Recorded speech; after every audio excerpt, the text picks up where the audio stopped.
नमस्कार दोस्तों, स्वागत है आप सभी का सिद्धांत एकेडमी चैनल पर। दोस्तों, आज की क्लास में आप लोग डीएलएड थर्ड सेमेस्टर का मैथ पढ़ने वाले हैं। तो ये मैथ की आपकी 25वीं क्लास है, तो इस क्लास को अंत तक ज़रूर देखें। तो ज़्यादा टाइम ना वेस्ट करते हुए देखते हैं आज की क्लास का फर्स्ट क्वेश्चन। तो देखिए, आज की क्लास का आपका फर्स्ट क्वेश्चन कह रहा है कि log 10 बेस 1 का मान क्या होगा। 61 नंबर क्वेश्चन आपसे कह रहा है log 10 बेस 1 कह रहा है, ठीक है। तो इसको सॉल्व करना है। तो यहाँ पे देखो, आप लोग समझ लें क्या लिखना है। यहाँ पर देखो log 10 दिए गए बेस में, ठीक है। तो यहाँ पे हम लोग लिखेंगे 10 की घात 0 लगा देंगे, ठीक है। क्योंकि देखो, किसी पर भी पावर 0 का मतलब कितना होता है, 1 होता है, ठीक है। जैसे 1 को हम लोग 10 की पावर 0 लिख सकते हैं। और यहाँ पे फॉर्मूला बनेगा log m घात n। तो n कहाँ आएगा, आगे आएगा। तो log यहाँ पे क्या बन जाएगा, n log m हो जाएगा, ठीक है। तो यहाँ पे 0 आगे आ जाएगा, तो आपका क्या बन जाएगा 0, ठीक है। log 10 बेस 10 हो जाएगा। तो इसका मान, और आप लोगों को बता चुका हूँ, जैसे log e बेस e का मान कितना होता है, 1 होता है। ऐसे log 10 बेस 10 का मान कितना है, 1 हो जाएगा, ठीक है। तो आप लोग समझो, तो इसकी जगह हम लोग क्या लिख सकते हैं, 1 लिखेंगे। और 0 गुणे 1 का मतलब कितना है, 0 हो जाएगा, ठीक है। अब देखो, नेक्स्ट क्वेश्चन आपका कह रहा है लाभांश शेयर के किस मूल्य पर दिया जाता है। कह रहे हैं लाभांश शेयर के किस मूल्य पर दिया जाता है। तो आप लोग देखते हैं, जो लाभांश होता है शेयर के प्रारंभिक मूल्य पर दिया जाता है, ठीक है। देखिए, आपका नेक्स्ट क्वेश्चन कह रहे हैं यदि आपका समुच्चय दिया ए बराबर कह रहे हैं बी बराबर कह रहे हैं, तो आपसे कह रहे हैं ए इंटरसेक्शन बी का मान ज्ञात करो, ठीक है। तो यहाँ पे ए बराबर आपका क्या कह रहा है, जैसे 2 3 5 7 9 11, ठीक है। और यहाँ पे 13 कह रहा है, ठीक है। तो देखो, वी बराबर कितना दिया आपका, वी बराबर यहाँ पे कह रहा है 1 5 9 13 17 और क्या हो जाए 21 हो जाए, ठीक है। तो आपसे क्या पूछा, ए इंटरसेक्शन बी पूछा है, ठीक है। ए इंटरसेक्शन बी का मतलब क्या होता है कि जो चीज़ कॉमन आएगी उसको आपको लिखना होगा। तो इसमें देखो क्या कॉमन आएगा, 5 कॉमन मिलेगा, ठीक है। 5 के बाद क्या आएगा, 9 आएगा। 9 के बाद क्या आ रहा है, 13 आ रहा है, ठीक है। तो 5 9 13 आपका क्वेश्चन नंबर 63 का आंसर हो जाएगा, ठीक है। अब तो नेक्स्ट क्वेश्चन क्या कह रहे हैं, 64 नंबर क्वेश्चन कह रहे हैं 3a से भाग देकर कह रहे हैं भागफल ज्ञात कीजिए। 64 नंबर क्वेश्चन आपका दिए, कह रहे 3a से भाग करना है और संख्या क्या दी, 9a² माइनस का 24a और यहाँ पे प्लस का 18a² दिया गया, ठीक है। a², इसमें क्या करना है, भाग करना है। यहाँ पे भी a दिया, तो देखो यहाँ पे 9 है और यहाँ पे 3 है, तो 3 का गुणा करना पड़ेगा। a की पावर 2 और यहाँ पे a की पावर 1 है, तो यहाँ पे a का भी गुणा करना होगा। 3a का गुणा करेंगे तो यहाँ पे 3 गुणे 3 के तो 9 a² हो जाएगा, घटाएंगे तो ये कैंसिल हो जाएगा। अब यहाँ पे देखो माइनस का 24 से बनेगा, प्लस का 18a² हो जाएगा, ठीक है। अब देखो यहाँ पे क्या चिन्ह कैसा है, माइनस का है, तो यहाँ पे माइनस लगाना है। और यहाँ पे a है तो यहाँ पर भी a, दोनों सेम है। लेकिन यहाँ पे 24 है, यहाँ पे 3 है, कितने का गुणा करना होगा, 8 का। तो 8 गुणे 3 करो तो माइनस का 24a हो जाएगा, ठीक है। चिन्ह बदलेंगे तो प्लस ये कैंसिल हो जाएगा। अब यहाँ पे क्या बचा, 18a²। तो यहाँ पे आपको सोचना, यहाँ 18 है और यहाँ पे कितना है, 3 है। और ये देखो, पहले तो ये समझो ये संख्या कैसी है, प्लस की है, तो यहाँ पे प्लस चिन्ह आएगा। तो यहाँ पे 3 है ना, तो कितने का गुणा करना होगा, 6 का। अब यहाँ पे देखो आपका क्या है, a² है, वो देखो यहाँ पे आपका थोड़ा रॉन्ग हो गया। यहाँ पर देखो a³ होगा, ठीक है। यहाँ पर भी आप लोग q कर लीजिएगा और यहाँ पर भी आपका q हो जाए, ठीक है। क्लियर हुआ, थोड़ा सवाल को सुधार लेना, ठीक है, टाइपिंग मिस्टेक हुई है। तो देखो यहाँ पे क्या हो जाए, 18a³। तो यहाँ पे 18 कैसे आएगा, 6 का गुणा करेंगे। जब 6 का गुणा करेंगे तो 18 बन जाएगा। यहाँ पे a³ और यहाँ पे क्या है, a है, तो यहाँ पे a² का गुणा करना हो। 6a² का गुणा करेंगे तो 18a³ बन जाएगा। चिन्ह बदलेंगे तो ये कैंसिल, टोटल 0। तो आपसे क्या पूछा, भागफल पूछा है, ठीक। तो आप लोग धर के भागफल इक्वल टू कितना हो जाएगा आपका, 3a माइनस का 8 प्लस 6a²।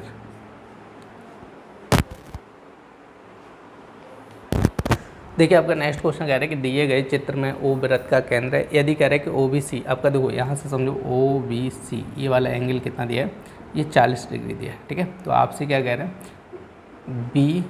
BVAC, ये वाला एंगल ज्ञात करना है, ठीक है। आप लोग समझो, जैसे ये क्या है, ये आपकी त्रिज्या है OB और यहाँ पे OC भी क्या है, त्रिज्या है। तो देखो यहाँ से आपको लिखना है OB इक्वल टू OC, ठीक है। OB इक्वल टू OC, ठीक है। एक ही वृत्त की क्या है, त्रिज्या है। लिखना चाहो लिख लेना, एक ही वृत्त की त्रिज्या है। तो आगे लिख सकते हैं एक ही वृत्त की त्रिज्या है। एक ही वृत्त की क्या है, त्रिज्या है, ठीक है। तो ये और ये आपस में क्या होंगे, बराबर होंगे। अब देखो, ये जब आपस में बराबर हैं तो इनके ये और ये कोण भी आपस में कैसे होंगे, बराबर होंगे। तो इसका मतलब ये हुआ कोण OBC इक्वल टू कोण OCB, ठीक है। तो ये कोण आपको दिया 40 डिग्री, तो इसका मतलब हो जाएगा कोण OCB इक्वल टू 40 डिग्री, ठीक है। तो ये भी कितने डिग्री हो जाएगा, 40। अब यहाँ पे देखो त्रिभुज कि तीनों कोणों का योगफल कितना होता है, 180 होता है। क्लियर हुआ, ये तो आपको पता होगा। तो यहाँ से आपको लिखना है, ये वाला कोण हमें निकालना है, कोण VOC प्लस कोण OVC प्लस कोण OCV इक्वल टू 180। त्रिभुज के तीनों कोणों का योगफल कितना होता है, 180। अब देखो यहाँ से आपको ये पता है OVC ये पता है 40 और OCV ये पता है 40, ठीक है। तो आपको VOC इक्वल टू कितना हो जाएगा आपका, यहाँ पे देखो प्लस 40 डिग्री और प्लस 40 डिग्री, ठीक है, बराबर 180। 40 तो 40 के तो ये 80 हो जाएगा, तो उधर पहुँचाओगे तो कोण VOC इक्वल टू आपको हो जाएगा 180 माइनस 80, ठीक है। तो यहाँ से आपका कोण निकलेगा तो VOC इक्वल टू आपका 100 डिग्री, ठीक है। तो ये तो पता चलेगा ये कितने डिग्री निकल रहा है, 100 डिग्री। और ये चीज़ ध्यान रखना है, O है क्या है, वृत्त का केंद्र। जो O है ना वो क्या है, वृत्त का केंद्र। और ये क्या हो गया, ए पॉइंट कहाँ पे, परिधि पर है। तो केंद्र से मतलब परिधि पर बना कोण क्या होता है, केंद्र के कोण का कैसा होता है, आधा होता है। ये चीज़ ध्यान रखना है, पर मैं आप लोगों को बता चुका हूँ, ठीक है। तो यहाँ पे कोण VAC इक्वल टू क्या हो जाए, 1/2 कोण VOC, ठीक है। VOC का क्या हो जाएगा, आधा हो जाएगा। तो VOC कितना है, 100 है, तो 100 से काटेंगे तो 50 डिग्री, ठीक है। तो ये कोण VAC कोण कितना हो जाएगा आपका, 50 डिग्री कोण हो जाएगा।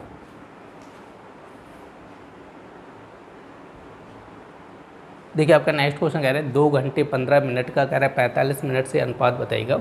आपका देखो 2 घंटे 15 मिनट कह रहा है, तो 2 घंटे 15 मिनट का कह रहा है और आपसे कह रहा है 45 मिनट के साथ क्या अनुपात होगा।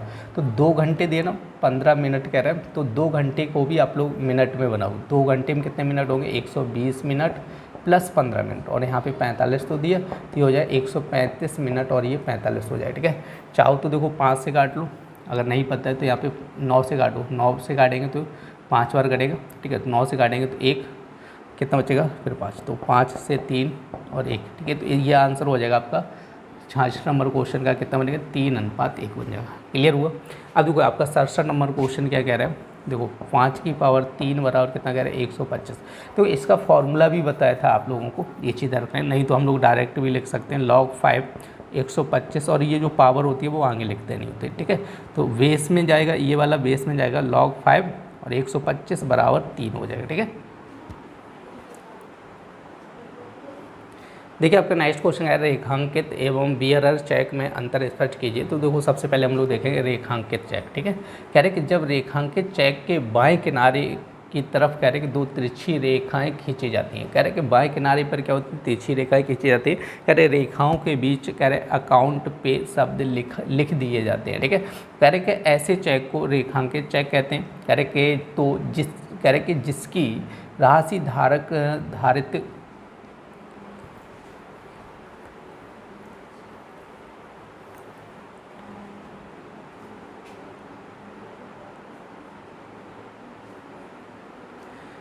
देखिए आपका नेक्स्ट क्वेश्चन कह रहा है कि रेखांकित एवं बियरर चेक में अंतर स्पष्ट कीजिए, और 2018 में पूछा गया क्वेश्चन है। तो रेखांकित चेक कह रहा है कि जब रेखांकित चेक के बाएं किनारे की तरफ कह रहे हैं कि 2 तिरछी रेखाएं खींच दी जाती हैं तथा कह रहे हैं रेखाओं के बीच अकाउंट पे शब्द लिख दिए जाते हैं। तो कह रहे हैं कि ऐसे चेक को रेखांकित चेक कहते हैं। इस ऐसे चेक को क्या कहते हैं, रेखांकित चेक कहते हैं। अब कह रहे हैं कि यहाँ पे बियरर चेक क्या होता है, कह रहे हैं कि इस चेक को किसी भी व्यक्ति को दे दिया जाए तो वह व्यक्ति बैंक से जाकर खाते से पैसे निकाल सकता है। मतलब बियरर चेक क्या होता है, किसी भी व्यक्ति को दे दिया जाएगा तो वो व्यक्ति क्या करेगा, बैंक से पैसे निकाल सकता है। जबकि यहाँ पे कह रहे हैं कि जिसकी राशि धारित खाते में ही दी जाती है।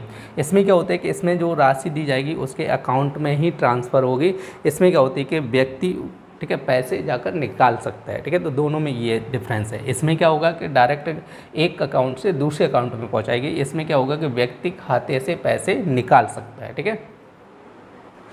देखिए आपका नेक्स्ट क्वेश्चन कह रहे हैं कि आपकी संख्या यदि समानुपात में है तो कह रहे हैं कि आपका x का मान ज्ञात कीजिए। तो देखो आपका क्वेश्चन दिया है अनुपात में 8:x, समानुपात में है तो 4 बिंदी x अनुपात 18, ठीक है। तो इसको हम लोग ऐसे लिखेंगे 8/x बराबर x/18 हो जाएगा, ठीक है। तो यहाँ पे देखो इसका क्रॉस गुणा करना है तो x² बराबर 8/18 हो जाएगा। क्लियर, x² बराबर कितना हो जाएगा, तो यहाँ से आपको समझना होगा देखो यहाँ से x बराबर चाहो तो x बराबर लिख लो 8 गुणे कितना बन जाएगा 18 बन जाएगा, ठीक है। तो 8 गुणे 18 बन जाएगा, तो इसको हम लोग ऐसे लिख सकते हैं 8 गुणे 2 गुणे 9 हो जाए, 9 दूनी 18 कर सकते हैं, तो 8 दूनी 16 गुणे 9 कर लो, ठीक है। तो x बराबर कितना 4 आ जाएगा, इसका 3 आएगा, तो x बराबर कितना हो जाएगा 12 हो जाएगा, ठीक है। तो वैसे तो गुणा नहीं किया, यहाँ पे डायरेक्ट 4 गुणे 3 करेंगे कितना हो जाएगा x बराबर 12। तो आपसे वही पूछा है x का मान।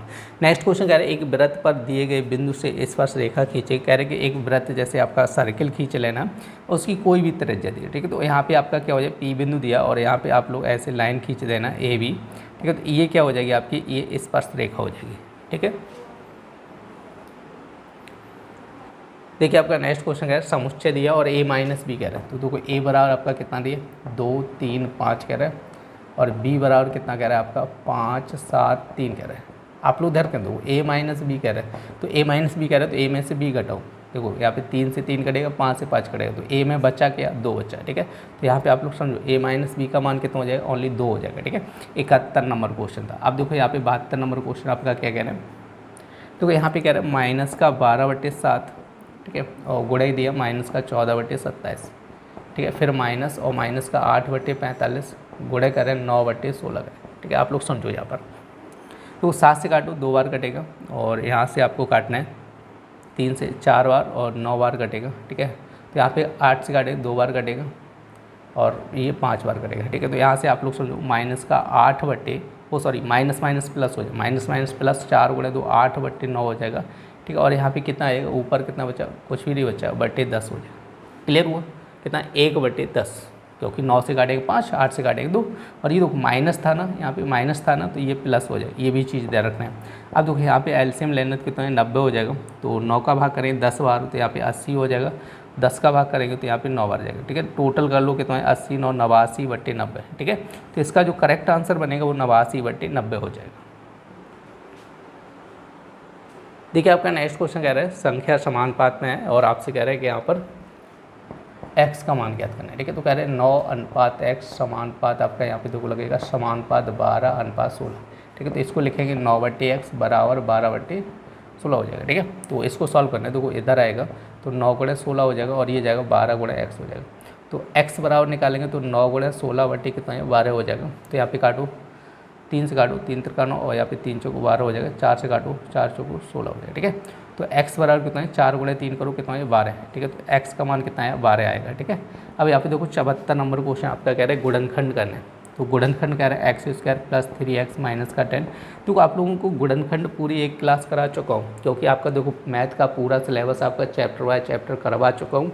और जो पहली बार क्लास देख रहे हैं तो आप लोग पहले पीछे की क्लासें कंप्लीट कर लें, मैथ आपका पूरा क्लियर हो जाएगा, ठीक है, कोई भी डाउट नहीं रहेगा। अब देखो यहाँ से क्या करना है, आपको ये क्वेश्चन दिया इसके गुणनखंड करने। तो सबसे पहले आप लोगों को बताया कि जो लास्ट की संख्या होती है 10 है। अब 10 के हमें क्या करना है फैक्टर करना है, और फैक्टर कैसे करना है कि 3 आना चाहिए।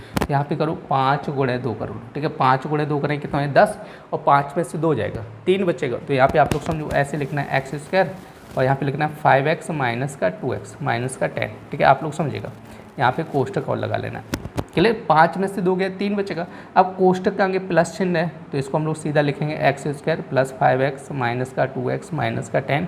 अब इसमें से कॉमन करना है तो x कॉमन आएगा तो ये x + 5 हो जाएगा, माइनस का 2 कॉमन लेना तो x + 5 हो जाएगा। तो एक क्वेश्चन क्या हो जाएगा x + 5 हो जाएगा, दूसरे क्वेश्चन क्या हो जाएगा x - 2 हो जाएगा, ठीक है। देखिए आपका नेक्स्ट क्वेश्चन कह रहा है कि आपकी 6 मीटर लंबाई कह रहा है, 2.5 मीटर ऊंचाई और 15 सेंटीमीटर मोटाई वाली दीवार का आयतन ज्ञात कीजिए। तो देखो यहाँ पे आपका मीटर दिया और यहाँ पे सेंटीमीटर दिया। तो यहाँ पे देखो लंबाई इक्वल टू आपकी कह रहे हैं, देखो लंबाई इक्वल टू आपकी कह रहे हैं 6 मीटर कह रहे हैं, ठीक है। और ऊंचाई इक्वल टू आपसे कह रहे हैं, ऊंचाई इक्वल टू 2.5 मीटर कह रहे हैं, और यहाँ पे मोटाई इक्वल टू आपसे कह रहे हैं कितनी कह रहे हैं 15 सेंटीमीटर। तो यहाँ पे 15/100 कर लेना, ठीक है। तो यहाँ से देखो आपका क्या पूछा है आयतन पूछा गया, दीवार का आयतन। चाहो तो पूरा लिख लो दीवार का आयतन, क्या पूछा है दीवार का आयतन। और दीवार का आयतन इक्वल टू क्या होता है लंबाई गुणे चौड़ाई गुणे ऊंचाई हो जाता है, ठीक है। तो ये हो जाएगा 6 गुणे आपका हो जाएगा 2.5, और ये हो जाएगा आपका देखो यहाँ पे चाहो तो 100 का भाग कर लो, 100 का भाग करेंगे तो 0.15 हो जाएगा, तो ये बन जाएगा 0.15, ठीक है। तो 25 गुणे 6 करेंगे, 25 गुणे 6 कितना है 150 हो जाता है, 150, एक अंक बाद पॉइंट, तो पॉइंट 15 हो जाएगा। तो यहाँ पे 15 गुणे पॉइंट 15 हो जाएगा, 15 गुणे 15 कितना है 225, 2 अंक बाद पॉइंट, तो ये बन जाएगा और ये हो जाएगा मीटर क्यूब हो जाएगा। ठीक है, क्या हो जाएगा मीटर क्यूब हो जाएगा। क्लियर है। अब जैसे यहाँ पे कह रहे हैं कि ये संख्या दी और इसमें कह रहे हैं कि गुणा करने पर कह रहे हैं कि 42 हो जाएगा, तो क्वेश्चन नंबर 76 आपका कह रहा है। तो यहाँ पे देखो मानना पड़ेगा, माना संख्या इक्वल टू मान लीजिएगा, कितनी मान लेंगे x मान लेंगे। ठीक है, अब देखो यहाँ से आपकी ये कह रहे हैं 9 सही 4/5 कह रहे हैं, तो 9 गुणे 5 करो कितना है, 9 गुणे 5 करें 45, 4 कितना है 49। ठीक है, तो आपका हो जाए 49/5। आपसे कह रहे हैं देखो 49/5 में किस संख्या से गुणा करने पर, हमने संख्या मान ली x, 49/5 में x से गुणा करेंगे, किससे गुणा करेंगे x से गुणा करेंगे। जब x से गुणा करेंगे तो ये बन जाएगा 42। क्लियर हुआ, हमें x का मान चाहिए तो इसको सॉल्व करना है, तो x बराबर कितना है 42 गुणे 5 कितना है 49 हो जाएगा, तो ये 7 से कटेगा और ये 6 से कटेगा, तो ये आप लोग समझो 30/7 हो जाएगा। x बराबर कितना है 30/7 हो जाएगा, तो यहाँ पे कितनी बार कटेगा 5 बार, 5 सही वो सॉरी 4 बार कटेगा, 7 गुणे 4 कितना है 28, 28 2 30, तो 4 सही 2/7 आपका आंसर हो जाएगा। ठीक है, तो इस क्वेश्चन का जो आंसर हो जाएगा वो हो जाएगा 4 सही 2/7 से गुणा करना होगा। ठीक है, देखिए आपका नेक्स्ट क्वेश्चन कह रहे हैं कि 4x² प्लस 12xy में कह रहे हैं क्या जोड़ा जाए कि यह पूर्ण वर्ग बन जाए। तो देखो 77 नंबर क्वेश्चन आपका कह रहा है पूर्ण वर्ग बनाना है, तो पूर्ण वर्ग बनाने के लिए हमें क्या करना होगा, जोड़ने की बात कर रहा है। तो देखो यहाँ पे लिखा है 4x² प्लस का 12xy, तो यहाँ से आप लोग समझो, देखो इसको हम लोग ऐसे लिख सकते हैं 2x का होल स्क्वायर लिख सकते हैं ना। अब यहाँ पे 2x बनाया तो यहाँ पे भी 2x बनाना पड़ेगा। देखो इसको हम लोग तोड़ेंगे 2 और यहाँ पे 2 निकलना है तो 2x हो जाएगा। ठीक है, कितना बनेगा 2x।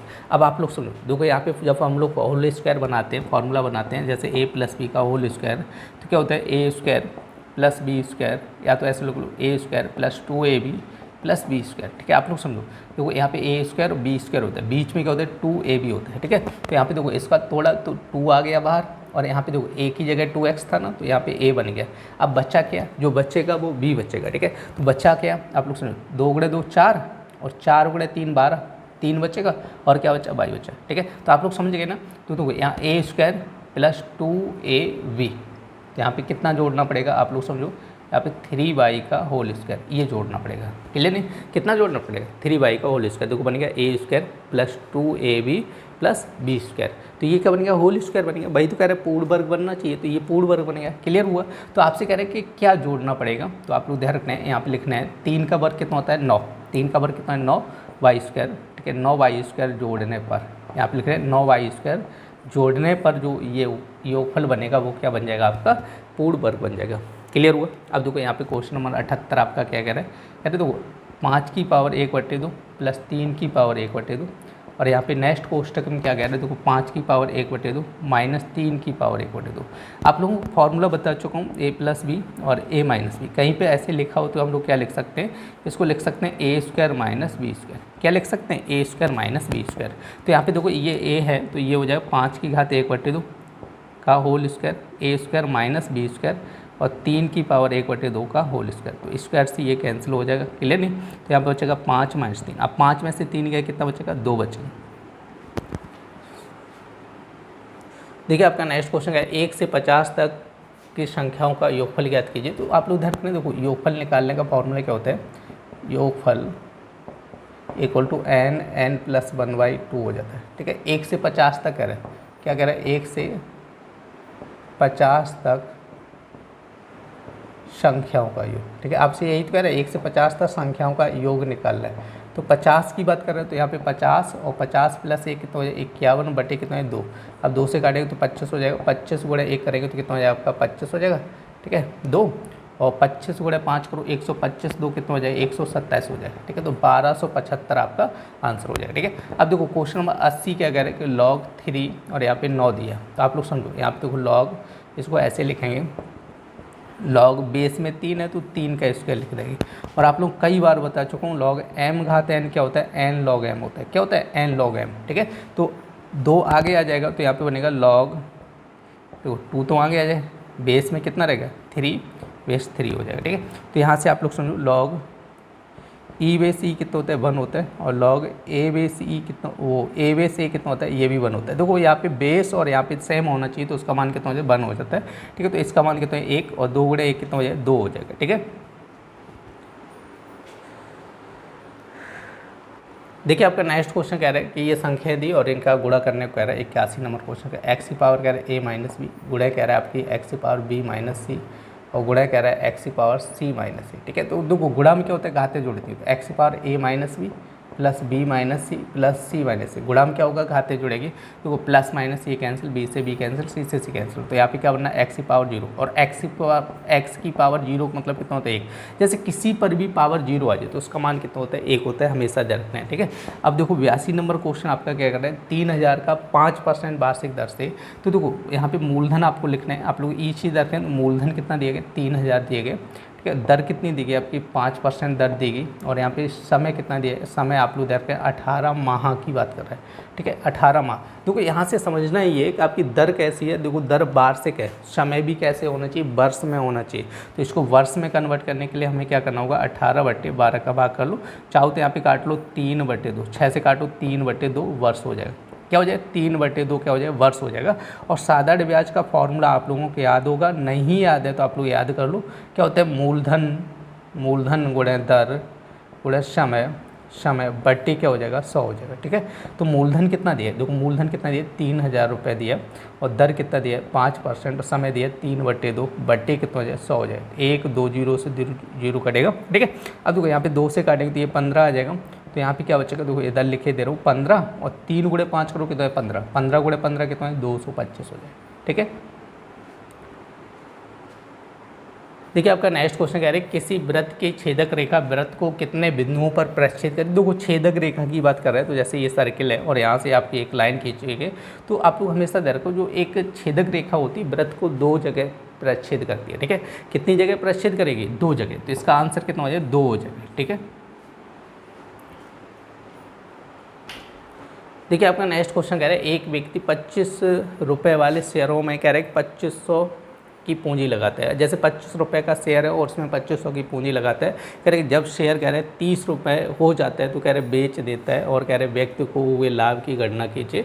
तो देखो सबसे पहले यहाँ पे शेयर निकालेंगे, इसके शेयर कितने, देखो एक शेयर की कीमत कितनी है 25 रुपये, और टोटल कितने रुपए खरीदे उसने 2500 के खरीदे, कितने खरीदे 2500 रुपये के, 25 से मतलब 25 रुपये का एक के हिसाब से 2500 रुपये के खरीदे, तो यहाँ से हिसाब लगाएंगे 100 शेयर, ठीक है। तो उसने कितने शेयर खरीदे 100 शेयर, ठीक है। आपसे कह रहे हैं कि पहले तो 25 रुपये में खरीदा, अब कह रहे 30 रुपये का एक शेयर हो गया, जब 30 रुपये के एक शेयर हो गया, ठीक है, तो कह रहे कि लाभ की कह रहे ना लाभ की गणना कीजिए, तो लाभ इक्वल टू आप लोगों को लिखना है, देखो उसने शेयर कितने खरीदे 100 शेयर, और एक शेयर पे कितना लाभ हो रहा है 5 रुपये, 100 गुणे 5 कर लो, ठीक है, तो ये हो जाएगा 500 रुपये, क्लियर। एक शेयर पे कितना लाभ होता है 5 रुपये होता है, तो टोटल शेयर कितने खरीदे उसने 100 शेयर खरीदे ना, तो 100 गुणे 5 कर लो कितना हो जाए 500 रुपये हो जाएगा।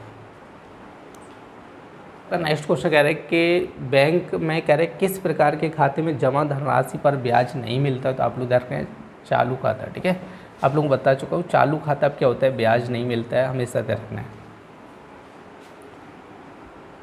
देखिए आपका नेक्स्ट क्वेश्चन है एक छात्रावास में कह रहे हैं 300 छात्रों के लिए 15 दिनों का राशन, ठीक है, राशन सामग्री उपलब्ध है। कह रहे यदि अवकाश के कारण 200 छात्र घर चले गए तो कह रहे कि वह सामग्री कितने दिन तक चलेगी। तो एक तरफ आपको लिखना है छात्र, एक तरफ लिखना है दिन, ठीक है। 300 के लिए कितने दिन की थी 15 दिनों की थी, अब 200 चले गए तो 100 सैनिक वो 100 छात्र बचे, तो ये x दिन के लिए चलेगी। तो यहाँ पे एरो लगाना है विपरीत वाला ऐसे करके, तो यहाँ पे जिधर नौक होती है वो अंश होता है, तो यहाँ पे अंश हो गया 100, हर कितना हो गया 300 हो गया, इधर अंश हो गया 15 और हर कितना है x हो गया। x का मान चाहिए इधर लेके आएंगे तो 100 गुणे x हो जाएगा बराबर 15 गुणे 300 हो जाएगा, ठीक है। तो आप लोग समझो तो x बराबर कितना है 15 गुणे 300 बट्टे कितना है 100। अब देखो 2 जीरो कैंसिल कर दो, 15 गुणे 3 करो कितना है 45 हो जाएगा, ठीक है। तो 45 और आपका क्या आंसर आएगा यहाँ पर देखो आप लोग समझो 45 दिन आएगा, ठीक है। कितने दिन आ गया 45 दिन। देखिए आपका नेक्स्ट क्वेश्चन कह रहा है कि ये सवाल दिया कह रहा है कि x+3 से भाग देना है और भागफल और शेषफल लिखना है। तो यहाँ पे x+3 से भाग करना है और किस में करना है 14 + 7x प्लस, देखो इसको सीधा लिख लो, आपको इसको सीधा लिख सकते हैं x square plus 7x plus का 14, ठीक है। आप लोग समझो, देखो यहाँ पे x है और यहाँ पे एक्स स्क्वायर है, तो x का गुणा करना होगा, x का गुणा करेंगे तो ये एक्स स्क्वायर प्लस 3x बन जाए, ठीक है। तो चिन्ह बदल रहा है, माइनस माइनस, तो ये कैंसिल। अब 7 में से 3 गया तो कितना बचे, 4x, और यहाँ पे प्लस का 14 हो जाए, ठीक है। तो यहाँ पे आप लोग समझो, यहाँ पे x है और गुणा कितना है, देखो पहले तो ये समझो इसके आगे कौन सा चिन्ह है, प्लस चिन्ह है, तो अब इसमें कितने का गुणा करना होगा, 4 का, तो 4 का गुणा करेंगे तो 4x हो जाए, 4 3 12 हो जाए, तो वो चिन्ह माइनस माइनस ये कैंसिल। 14 में से 12 गया, कितना बचेगा, 2 बचेगा। तो यहाँ पे देखो भागफल आपको लिखना है, भागफल कितना है आपका, x प्लस 4 है, कितना है, x प्लस 4 है, और शेषफल कितना है, शेषफल कितना है आपका 2 है, ठीक है। अब देखो 89 नंबर क्वेश्चन आपका क्या कह रहा है, ये तो था आपका 88 नंबर क्वेश्चन। देखो 89 कह रहे हैं कि 1000 रुपये का 10% वार्षिक दर से 2 वर्ष के चक्रवृद्धि ब्याज और साधारण ब्याज का अंतर ज्ञात करो, ठीक है। तो देखो सबसे पहले हम लोग यहाँ पे निकालेंगे इसका साधारण ब्याज निकालो चाहो तो। देखो मूलधन कितना दिया, मूलधन दे रहा है आपका 1000 रुपये, कितना दे रहा है, 1000 रुपये, और यहाँ पे देखो दर कितनी दे रहा है आपकी, 10% दे रहा है, और समय कितना दे रहा है आपका, 2 वर्ष करें। तो सबसे पहले हम लोग निकालेंगे साधारण ब्याज। देखो फॉर्मूला तो आपको याद होगा, क्या होता है, मूलधन गुणा दर गुणा समय बटे 100, ठीक है। तो ये कर लेना है, 2 जीरो कटेगा, तो यहाँ पे देखो 2 से 2 जीरो कटेगा। अब यहाँ पे आपका 100 गुणा 2 कितना है, 200 रुपये हो जाए, कितना है, 200 रुपये, क्लियर नहीं। तो यहाँ पे देखो आपका 200 रुपये हो जाएगा। देखो चक्रवृद्धि ब्याज और साधारण ब्याज की बात कर रहे हैं, तो यहाँ पे वो साधारण ब्याज पहले निकाला, 1000 का 10% के हिसाब से 2 वर्ष की बात कर रहा है, तो यहाँ पे आपका 1000 गुणा 10 गुणा 2 बटे कितना है, 100, 2 जीरो कैंसिल किए तो 100 दूनी 200 रुपये आ जाएगा, ठीक है। अब हमें निकालना होगा चक्रवृद्धि ब्याज, पहले आप लोग इतना नोट कर लें, उसके बाद हम लोग निकालेंगे चक्रवृद्धि ब्याज। देखो अब हम लोग क्या निकालेंगे, चक्रवृद्धि ब्याज, और चक्रवृद्धि ब्याज आप लोगों को पता होगा CI बराबर होता है P और 1 + R/100 पावर n माइनस 1 हो जाता है, ठीक है। तो या पावर t भी लिख सकते हो। तो मूलधन कितना दिए, 1000 रुपये, और यहाँ पे 1 प्लस दर दिया 10/100, और कितने समय के लिए, 2 वर्ष के लिए, माइनस 1 हो जाएगा, तो ये कटेगा, तो ये हो जाएगा। देखो यहाँ से समझो 100 रुपये, 1000 रुपये, और यहाँ पे बनेगा 10 एकम 10 और 11 बटे कितना है, 10 का होल स्क्वायर माइनस 1 हो जाए, ठीक है। अब देखो यहाँ से समझो 1000 रुपये बनेगा, और ये 121 बटे कितना है, 100 हो जाएगा -1। जब इसको सॉल्व करेंगे तो आप लोग समझो यहाँ पर बनेगा 21/100, क्योंकि देखो 100 घटाएंगे तो अब 1 जीरो से 2 जीरो कटेंगे, तो ये 210 रुपये आ जाएगा। देखो चक्रवृद्धि ब्याज कितना है, 210 रुपये, और साधारण ब्याज कितना है, 200 रुपये आया। तो हमसे क्या पूछा, अंतर पूछा, ठीक है। अंतर पूछा तो आप लोग ध्यान रखना है, लिख लेना अंतर, 210 माइनस कितना है, 200 हो जाएगा, तो 10 रुपये का अंतर आ जाएगा, ठीक है। कितने रुपये का अंतर आएगा, 10 रुपये का अंतर आएगा। देखिए आपका नेक्स्ट क्वेश्चन कह रहा है, जैसे आपका सवाल ये कह रहा है इसके गुणनखंड करना है, क्या कह रहा है, x² माइनस a और माइनस का 1/a आउटसाइड x माइनस 1, ठीक है। इसके गुणनखंड करना है, तो सबसे पहले अंदर गुणा करना है, तो यहाँ पर समझो x² minus ax minus 1/ax हो जाएगा। अब देखो कोष्टक आगे माइनस चिन्ह है, तो अंदर गुणा करना होगा, तो x² minus ax plus 1/ax minus का 1 हो जाए, ठीक है। तो इसमें से हमें क्या करना है, कॉमन करना है। अब कॉमन करना है तो यहाँ से आप लोगों को समझना है, तो x कॉमन लेंगे तो यहाँ पे बनेगा x माइनस a। अब प्लस का देखो इसमें कॉमन लेना है, अब कॉमन जो यहाँ पे बनना है वही यहाँ पे बनना चाहिए, तो यहाँ पे हम लोग क्या करें, a/1/a गुणा कर लीजिएगा, ठीक है। तो गुणा करेंगे तो 1/a को बाहर कर लेंगे, तो यहाँ पे देखो ये वाला बाहर चला आएगा, तो ऊपर क्या बचेगा, x माइनस a। क्लियर हुआ। देखो गुणा भाग करने में कोई दिक्कत नहीं, a से a काट दो, बन ही तो रहेगा, तो ऊपर वाला तो नहीं, ये नीचे वाला a और यहाँ पे a कॉमन कर लिया, तो यहाँ पे क्या बचेगा आपका, तो यहाँ से आपका बचेगा x माइनस a कोष्टक और एक कोष्टक x प्लस 1/a हो जाएगा, ठीक है। देखिए आपका नेक्स्ट क्वेश्चन कह रहा है, चित्र दिया और इसमें आप क्या कह रहे हैं कि आर पी बी ये वाला एंगल पूछा गया आपसे कितने डिग्री होगा, ठीक है। तो यहाँ से आप लोग समझो, देखो अंदर क्या बन रहा है, त्रिभुज बन रहा है, और त्रिभुज के तीनों कोणों का योगफल कितना होता है, 180 डिग्री होता है।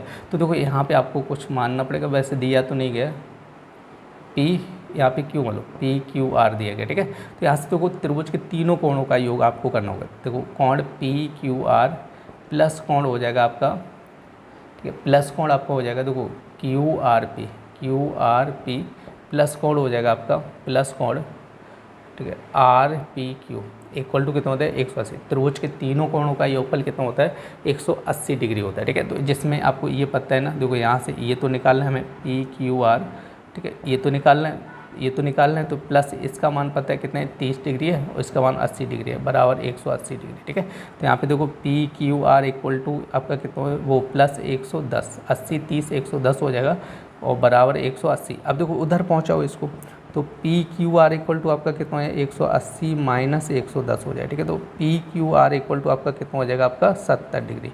इसका मान कितना है 70 डिग्री है। तो आप लोग यहाँ से समझना है, तो यहाँ से कोण क्या हो जाएगा, देखो हमें क्या पूछा है, कोण R P Q equal to कोण हो जाता है आपका क्यू पी क्यू आर, क्या हो जाए पी क्यू आर, ठीक है।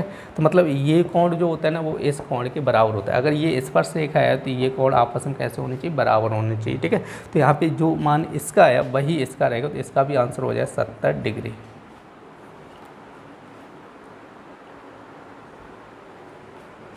दोस्तों आज की क्लास में आप लोगों ने डीएलएड थर्ड सेमेस्टर का मैथ पढ़ा था। उम्मीद है आज की क्लास आप लोगों को पसंद आई होगी।